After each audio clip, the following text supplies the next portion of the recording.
एक समय की बात है। दो मेंढक थे। दोनों की आपस में बहुत ही गहरी दोस्ती थी। वह दोनों जहाँ भी जाते थे साथ में ही जाते थे। उनमें से एक मेंढक थोड़ा पतला था और छोटा, और दूसरा वाला मेंढक थोड़ा बड़ा था। एक बार वह दोनों रात में कहीं घूमने को निकले। घूमते घूमते वह दोनों एक बाल्टी के पास पहुंचे। उसमें से बड़े वाले मेंढक ने छोटे वाले से पूछा, भला ये क्या चीज़ है?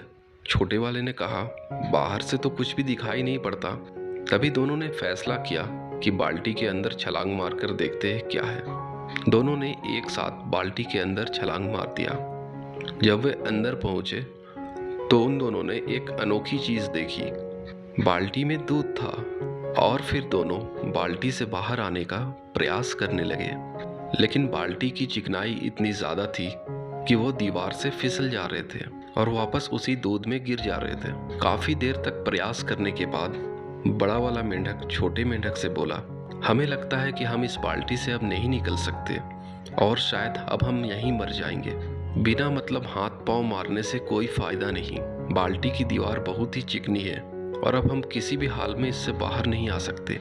और वो हार मानकर चुपचाप दूध के ऊपर ही तैरने लगता है। थोड़ी देर बाद बड़ा वाला मेंढक दूध में डूबकर मर जाता है, जबकि छोटा वाला मेंढक अब भी लगातार प्रयास कर रहा था।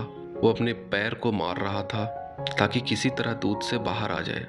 अचानक उसने देखा कि उसका दोस्त मर चुका है। वो और भी बहुत घबरा गया और परेशान हो गया।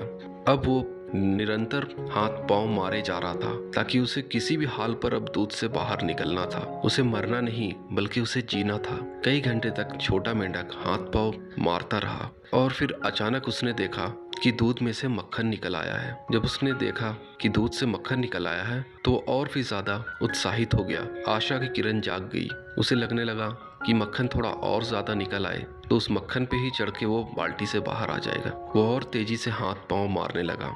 मक्खन बढ़ता चला गया और धीरे धीरे बाल्टी के ऊपरी सतह तक पहुंच गया। जैसे ही मक्खन बाल्टी के ऊपरी सतह तक पहुंचा, मेंढक उसमें चढ़कर छलांग मारकर बाल्टी से बाहर आ गया।